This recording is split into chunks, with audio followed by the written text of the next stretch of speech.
Video, we're focusing on becoming a self-directed study athlete, and this is an overview of this set of daily behaviors. So you've been studying for quite a while now, perhaps a year or even two, and you're reaching that point when you're kind of gear shifting up in terms of your study, getting ready for the big ones, the exams themselves, and this is part of the Unleashing Learning pack. So you're watching this presentation because you're in that final run-up to the exam. So you may be, 10, 8, 6 weeks out. And we're going to make some suggestions for a pattern of preparation that will help you maximize the last few weeks. And obviously, you're developing those skills of self-direction. So take the bits that are useful and apply them within your experience. This will make a difference to the outcome, whether you followed our study habit all the way through and have been prepping well, or if you're engaging in a last-minute effort to improve your preparation for exams. Try and avoid cramming at all costs. It's pretty useless. Long-term memory is constructed over time. It's the building of proteins, and the lack of sleep that you get as you cram makes your brain less effective at accessing memory. And your amygdala is going off 70% more time if you've got less sleep. So it's just a rubbish strategy. To learn more and remember more, we need to work with the grain of our brain's memory systems, and we want to get information into long-term memory. So that is going to take some time because it is building proteins. Remember, learning is 3 processes, not 1. It's a process, not a single event. It is understanding the learning, practicing it, which encodes it into the structure of the brain, and then using it, pulling it out, testing ourselves, quizzing ourselves, and applying it to past papers.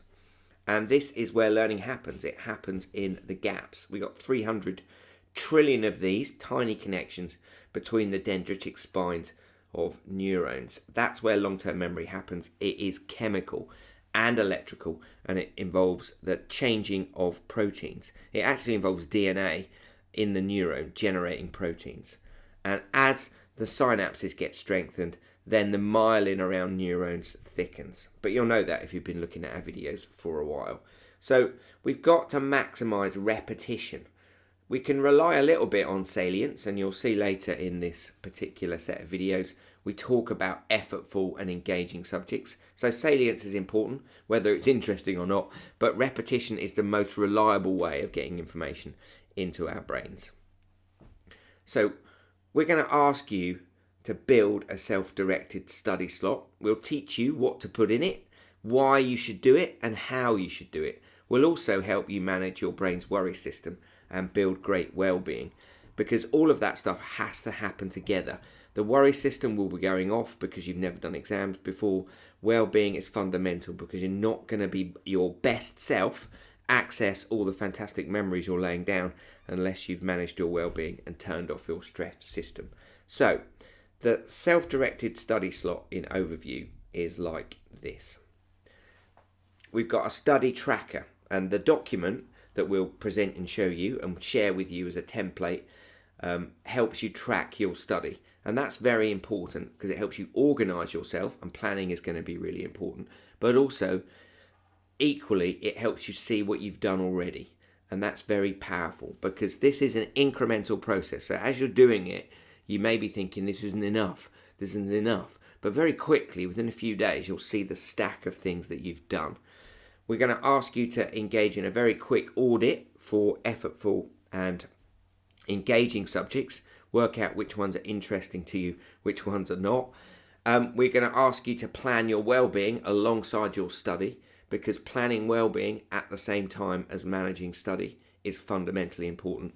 And we're going to teach you about study reps, and we're going to provide you with a study reps builder. Reps stands for repetitions. Think of it like the gym. You're a kind of study athlete visiting the learning or revision gym. If you go to the gym to build muscle and strength, it's about repetition. So that's what we're kind of looking at. And in the next 3 videos, we're going to uncover and explore study tracker, engaging effortful subjects document, the wellbeing planner, and the study reps builder. But before we do that, we just need to remind you about the brain's worry system.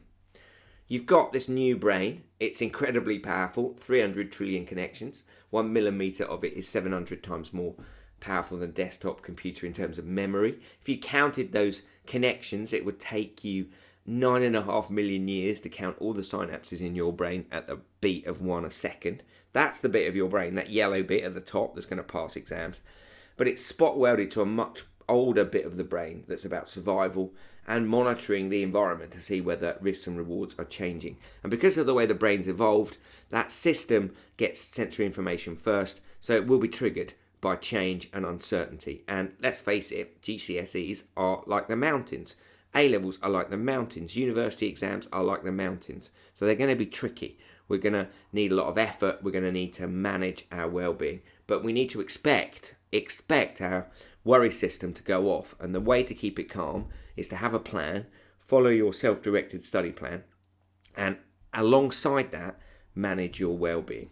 Remember, if we're in a stressed, anxious and worried brain, the thinking bandwidth reduces because blood drains from the neocortex, and that's because the sympathetic nervous system engagement, the stress, fight, flight, freeze response, was built to deal with predators and the tribe over the hill getting aggressive. So that means blood flows to muscles, blood flows away from the stomach, blood flows away from the thinking parts of the brain. So we might feel a little bit sick, we might not be thinking straight, but we'll be full of energy, we'll be quite fidgety and unable to concentrate. So it's really important to understand that when we're super stressed, we experience lots of cognitive lag. We also need to remember we're in a prediction engine. That old bit of the brain will go off whenever it spots a problem. And exam anxiety, in fact, any sort of anxiety, is a conversation between the amygdala in the middle of the brain saying, I've just spotted we've got exams coming up, and the PFC needs an answer to send back. If we've got good well-being behaviours and we're well rested and we're doing our study and we've got a plan, our PFC will be able to calm our amygdala down. What soothes the amygdala internally is strong connection between the prefrontal cortex and the amygdala, good healthy prefrontal cortex that's had lots of sleep and done exercise and things. If you don't do these things, you will ruminate and you will worry, which will take blood away from the neocortex. You've got to get that bit right. And the content of that conversation between the PFC and the amygdala, when the amygdala's firing, it's upsetting. It's jumping to conclusions. I'll fail my exams. I won't get into college. It's blaming that teacher's not taught me this. It's catastrophizing. What's going to happen in the future? Those cognitive distortions aren't helpful. They're distracting and they'll stop us accessing the memories. So imagine the situation. You're doing that past paper question. You're jumping to conclusions. I'm going to fail all my exams. I won't get into college. We might even go crazy catastrophizing. I'll never get a job. I'll become homeless. Those predictions are just predictions your worry system is making. They're not true. It's really important that we understand that when they're triggered, we can't stop them. They're a default part of the brain. But when they're triggered, that we can respond to them and go, actually, amygdala, actually, cognitive distortions, I've got a plan. I'm following this plan and I'm managing my well-being. The solution is that anxiety and worry calm when our PFC teaches our amygdala what not to be frightened of. And you'll have done plenty of mocks. Your schools will have given you options and opportunities to do mocks. And that's about calming your physiology as well, giving your amygdala an opportunity to be soothed by your PFC. So, to prepare to pass your exams, remind yourself of two things. How good the summer is going to be and all the things you want to do when the exams are over. That's really important. If I work hard, I get the rewards. And also, as you're going in preparation for your exams, think about what you're going to do next in your life that doing well in exams supports. And every day you'll see, when we talk about well-being, you'll be planning well-being activities that aren't in the summer, that aren't in the future, that will be that day. And that's really important as well. Thanks for listening. We'll see you in the next video.